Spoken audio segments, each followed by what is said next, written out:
It's that time of the year, time to welcome the new year with family, friends, good food, and probably alcohol. Here in Tokyo, it can be hard to keep up with the various bonenkais, essentially forget the year parties, throughout December. One issue I tend to run into is drinking more than I initially intended. In college, the intention was to just not drink so much that I do anything embarrassing, but now it's more like I'll go out for one beer with a friend, and the night ends with me drinking 3. Or once in a while there's a celebration going on, so I'll plan to have 3 drinks, but I end up having 6. That's not too terrible, but it's the same issue, drinking more than I intended. So, why is it that some of us drink more than we planned on at the start of the night? Of course, what's going on in the brain of a social drinker versus that of an alcoholic are completely different, but the two may run into this same issue, just at drastically different degrees. But the big question is, can we alter brain chemistry to prevent this from happening?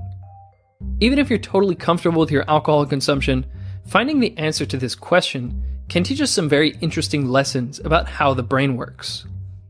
The concept to explore here is called pharmacological extinction. But before we get into that, let's talk about pesto.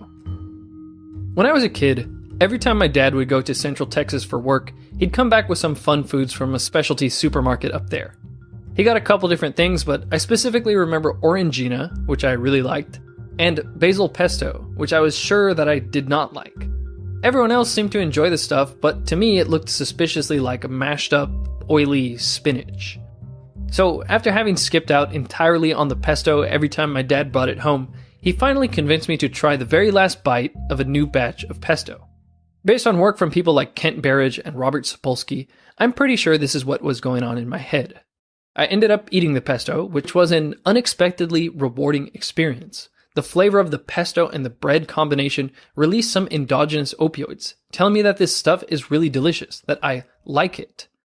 My brain wanted to make a memo of this fact so we could remember how to get more later. So, dopamine was released in response to the sensation of reward provoked by the opioid system.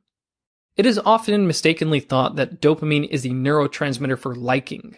But as Kent Berridge and his team proved, dopamine is specifically for wanting and learning what to want, but it is not necessarily the cause of liking.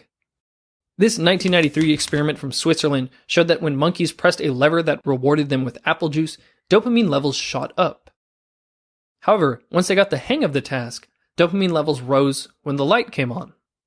So the shot of dopamine that came with the juice was necessary for reinforcing that behavior, for learning everything that happened to make the juice come out. After it learned this, a shot of dopamine would come in response to the light turning on, as if to say, hey, that light means we can get juice, so I know what to do, let's press the lever. Kind of like Pavlov's dogs learning that bell equals food. However, what's responsible for the actual sensation of pleasure and the feeling of liking when the juice hits your tongue and goes down your throat is endogenous opioids. These endogenous opioids would tell the monkey that drinking juice was pleasurable and rewarding, and then tell the dopamine system to take note of how to get the juice again. Okay, so in response to the endogenous opioids telling me that I like pesto, the dopamine system took note of how to get the pesto and taught me to want the pesto. So how can I forget or unlearn this wanting for pesto? Let's say that my brother wanted to monopolize the pesto supply. He could sneak a bittering agent onto my slice of bread before I spread the pesto on it. Dopamine would still cue me to eat the food, but the wretched taste would blunt the rewarding endogenous opioid response. That would cause whatever bundle of neurons that are acting as the memo for my wanting of pesto to loosen up their connections a bit. And every time I ate the bittered pesto bread, my wanting for pesto would decrease more and more. That's the funny thing about alcohol, or should I say ethanol. By itself, it tastes terrible. I'm sure no one would enjoy Everclear diluted in water. Beer and wine taste good, but that's an acquired taste. No kid would think that they taste good.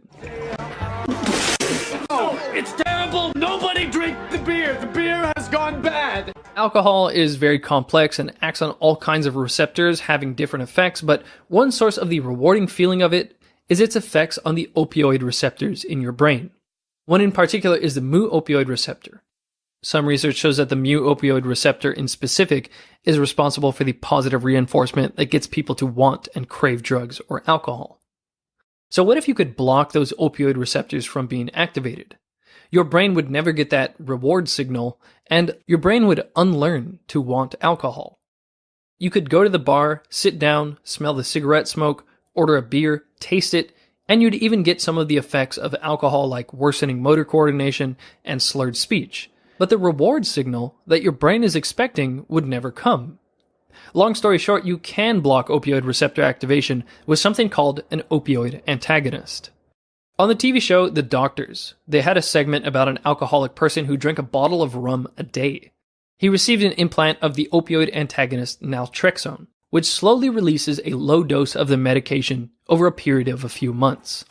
The aim of this particular method seems to be abstinence, to keep him from drinking at all. Apparently, it has done wonders for him in the first week in terms of reducing cravings. I haven't had one craving whatsoever. This is very promising, and it's fantastic that it seems to be working for this person. But it may not be the best approach. One problem with this study trying to manage heavy drinking with naltrexone is that the patients were encouraged to be abstinent while on the naltrexone. As you know, it doesn't work with abstinence. It cannot work with abstinence. Here is Roy Escapa, the author of the ambitiously titled book, The Cure for Alcoholism, in which he lays out in detail a treatment for alcoholism called the Sinclair method, and explains the science behind it. However, Dr. David Sinclair, the person who this method has been credited to, refers to it as pharmacological extinction. The method is simple. You take 50 milligrams of the opioid receptor antagonist naltrexone 1 hour before drinking, and you do this every single time you expect to drink. But you only take it on the days that you do drink. The medicine itself is not curative. You have to take the medication 1 hour before drinking. As you'd expect from an opioid antagonist, naltrexone has been used to try and treat opiate addiction. As this paper way back from 1978 found, there wasn't too much benefit compared to placebo for those who took naltrexone with the aim to help entirely prevent them from using heroin and reducing cravings. However, there was an improvement in the people who disobeyed the instructions. Those that went ahead and did the heroin while they were on the medication, their cravings started to decrease. Thanks to the medication, shooting up is like ringing Pavlov's bell, but no food comes. And this brings the behavior of seeking and wanting drugs closer to extinction.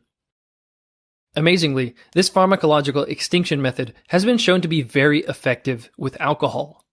Here is a graph from Dr. David Sinclair in the Roy Escapa book, showing that in rats, after only 5 extinction sessions, that is a naltrexone plus alcohol session, the rats were already drinking 10 times less than they normally did.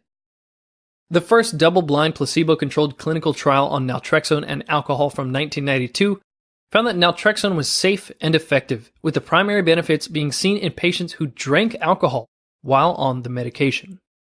This clinical trial found that naltrexone did not reduce the frequency of drinking, but it significantly reduced the amount that the people drank.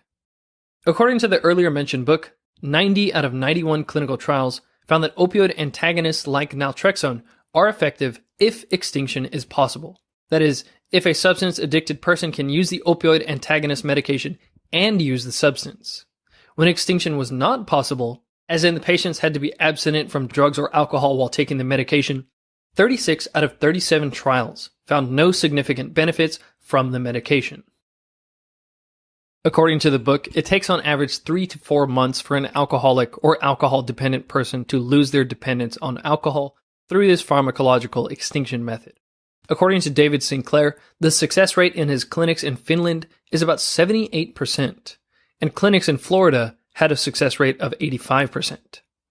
If you're curious about what the experience of drinking while on naltrexone is like, a close friend of mine from the States said, "I found that I've been much more picky with how things taste, so I'll just waste entire drinks because they don't taste good." And in an email she said, "It just slowly makes drinking less and less interesting."